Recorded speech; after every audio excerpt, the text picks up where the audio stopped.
Lucas 4, 42. Jesus vai a um lugar deserto. Olha que bacana isso. Sendo dia, saiu e foi para um lugar deserto.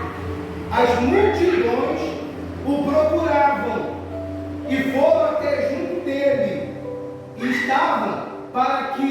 E insistiam, né? Para que não os deixasse. Então aqui o Senhor Jesus se retirou um pouco lá da multidão e foi para um lugar, o que? Deserto. Ele foi para um lugar deserto. E as multidões ficaram como? Desesperadas. Até porque essa multidão, uma grande maioria, era aquela multidão que viram a multiplicação dos pães e dos peixes. Era aquele povo que onde Jesus estava, eles estavam atrás. Até o Senhor Jesus falou: vocês não vêm atrás de mim por causa da palavra, vocês vêm por causa do pão e do peixe. Então a multidão ficava desesperada se não visse ali o Senhor Jesus.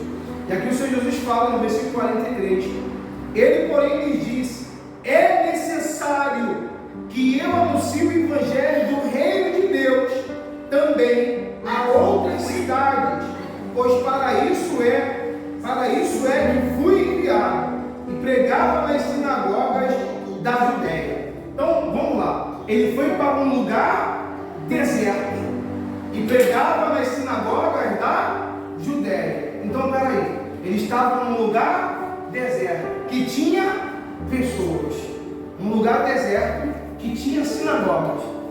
Ele foi para um lugar deserto anunciar o reino de Deus. E aqui em Jeremias, vamos lá, Jeremias 17, marcou aí direitinho?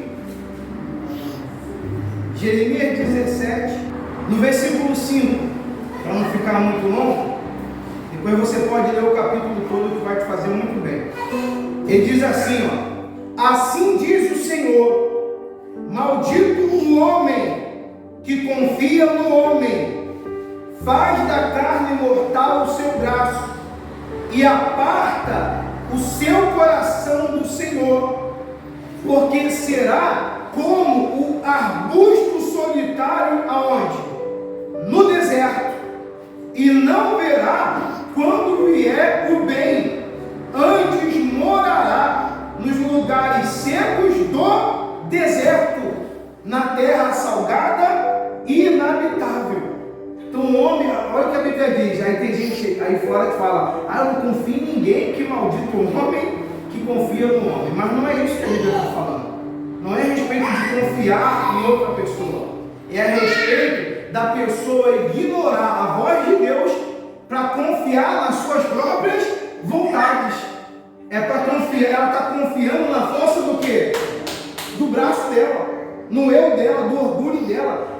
Ela, por exemplo, ela não acredita que sem Deus as coisas para ela serão ruins. Tem pessoas nesse mundo que não acreditam que longe de Deus, ao morrer, ela vai perder a salvação. E não sabe ela que ela está vivendo em um deserto de sofrimento, de dor, de solidão, de tristeza, de angústia, de mágoa, de ódio, de vícios. São muitos os desertos que as pessoas que vivem na força do seu braço e se afastam de quem? Do Senhor, elas estão vivendo. E olha o detalhe da palavra, versículo 5, versículo 6: porque será como um arbusto solitário no deserto e não verá quando vier o bem. Então pode chegar para ela e falar para ela que há um caminho, que há uma luz, que para a vida dela tem jeito, mas enquanto ela ficar na força do braço dela, do eu dela, e não reconhecer Jesus como o Senhor, ela não vai ver o bem. Você pode mostrar o bem para ela aqui, ó. Você pode mostrar a porta para ela, está aqui a porta, ó. Essa aqui é a porta, pode entrar. Ela vai ficar de frente para a porta e ela não vai ver. Ela não vai entrar, porque ela está vivendo em um deserto. Lá você viu lá na palavra que Jesus deixou toda a multidão e foi pregar onde? No deserto. Só que lá nesse deserto tinha sinagogas e tinha vidas que pareciam estar com Deus, mas por dentro estavam vivendo como? Em um deserto, longe de Deus. Hoje de manhã, na primeira reunião, nós falamos do deserto, um lugar que é para a morte, um lugar onde o sol é quente demais, um deserto físico. aonde a noite é frio demais, não tem comida, não tem água, que é símbolo do Espírito Santo. E quando a pessoa tenta sair do deserto, ela não acha o caminho, porque não tem caminho no deserto. E esse deserto espiritual só tem jeito quando a pessoa se envolve com quem? Com Deus. Só para concluir, no versículo 7 ele diz assim, bendito o homem que confia no Senhor e cuja esperança é o Senhor, porque ele é como a árvore plantada junto às águas, que estende as suas raízes para o ribeiro e não receia quando vem o calor, mas a sua folha fica verde, e no ano de sequidão não se perturba, nem deixa de dar o quê?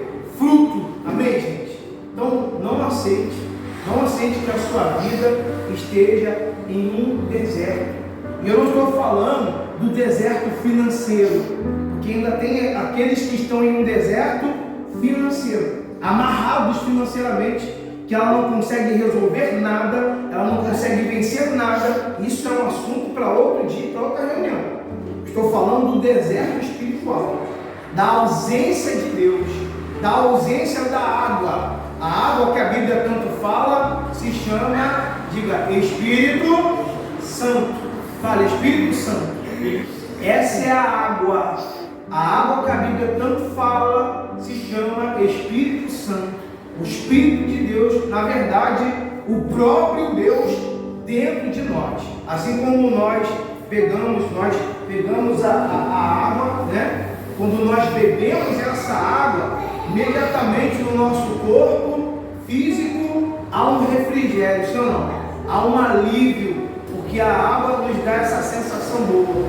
Lá em Salmo 23 diz: leva-me junto às águas de descanso e refrigera-me a alma. Amém? Essa água não pode refrigerar a alma, mas o Espírito Santo pode. O Espírito Santo, ele pode curar as feridas. O Espírito Santo, ele pode tirar as mágoas, ele pode fazer a pessoa se tornar tão forte que as maldades que fizeram com ela no passado não se tornam mais nada, porque ela aprendeu com o Espírito Santo olhar só para frente e olhar só para Deus. Amém, gente? Então não aceite que a sua vida espiritual fique presa em um deserto.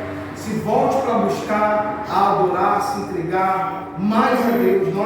O mundo, muitas pessoas não se informam, muitas pessoas vivem só naquela bolha do dia a dia dela e não se informam, mas o mundo está chegando ao fim, as profecias se cumprindo. Hoje eu vi um vídeo de israelitas, judeus, dançando com muçulmanos, com alegria, um sinal de uma paz que está chegando. Lembra da palavra que nós pregamos na quarta-feira?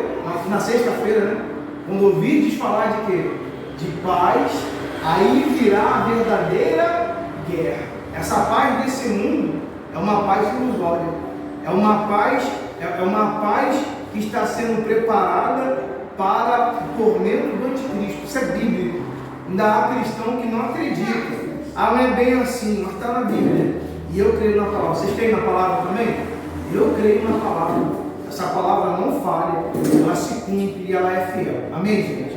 Então, tudo que nós temos que fazer é nos preparar para a vinda de Jesus. E se ele não voltar, nós podemos morrer. E se eu morrer, que a sua vida esteja entregue a ele. Amém? Vamos entregar a nossa vida?